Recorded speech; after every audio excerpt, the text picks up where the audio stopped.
Assalamualaikum warahmatullahi wabarakatuh. Perkenalkan, nama saya Rofiratus Soleha dengan NIM 230210302080. Saya dari program studi pendidikan sejarah.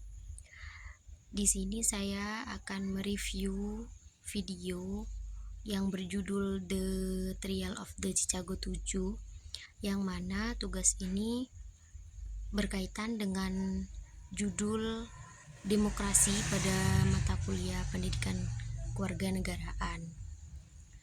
Jadi, sinopsis dari video tersebut yaitu film The Trial of the Chicago 7 ini terinspirasi berdasarkan kisah nyata mengenai persidangan kontroversial terhadap 8 aktivis perang Vietnam dari beberapa kelompok radikal politik yang berbeda.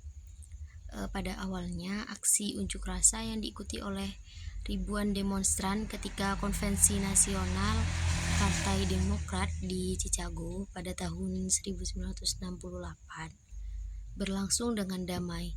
Namun seiring berjalannya waktu, aksi tersebut berubah menjadi peristiwa berdarah karena terjadinya suatu bentrok antara massa aksi dan polisi.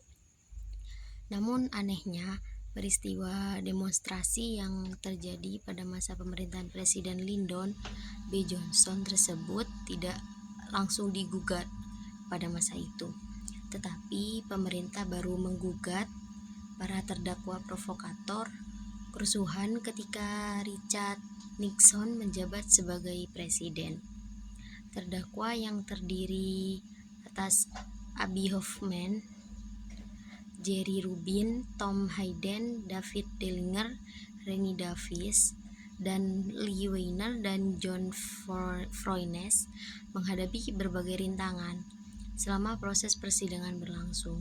Pemerintah juga menahan Pak Bobby Seale, seorang pria berkulit hitam, untuk masuk ke jajaran terdakwa. Padahal ia itu tidak terlibat ke dalam aksi demonstrasi, namun di tengah-tengah proses persidangan, Bobby Seale diputuskan untuk diadili secara terpisah karena beberapa alasan tertentu, sehingga tersisalah 7 orang tadi yang kemudian disebut sebagai Chicago 7.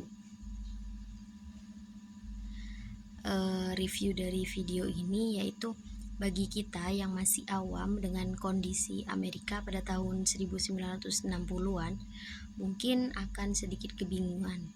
Tetapi melalui pengemasan film yang menarik dan sederhana, kita itu perlahan-lahan dapat memahami alur dari permasalahan yang terjadi. Topik yang terkesan berat di dalam film tidak sepenuhnya disuguhkan secara serius dan kaku, tetapi ditambahkan sentuhan unsur komedi yang menjadikan film ini tuh menjadi lebih ringan. Disajikan dengan alur maju mundur secara tidak langsung, kita sebagai penonton diajak untuk menilai secara objektif siapa pihak yang sebenarnya bersalah dengan menunjukkan tokoh yang terlibat. Selain itu juga totalitas dari para aktor saat berakting akan membawa penonton untuk ikut merasakan berbagai emosi yang dialami oleh para tokoh di dalam film tersebut. Akibatnya bobroknya proses pengadilan yang terjadi.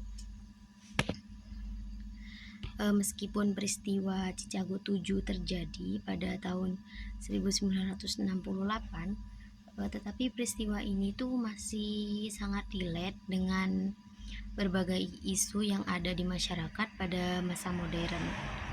Tidak hanya mengangkat isu mengenai ideologi demokrasi saja, tapi film ini tuh juga mengangkat berbagai isu terkait realitas yang ada di tengah masyarakat multikultural di suatu negara.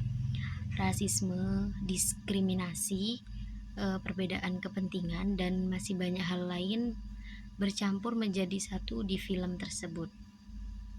Cerminan dari pemerintah yang melabeli dirinya sebagai penganut paham demokrasi, tetapi pada kenyataannya mereka itu menutup mata dan telinga rapat-rapat terhadap suara rakyat, juga tergambarkan di dalam film The Chicago 7 ini. apabila rakyat tetap nekat menyuarakan pikirannya yang berbeda dengan kepentingan pemerintah, maka dengan berbagai macam cara pemerintah akan membungkam mereka.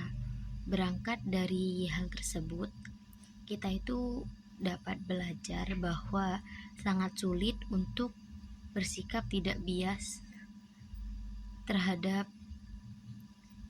sesuatu, apalagi jika hal tersebut menyangkut kepentingan personal diri kita.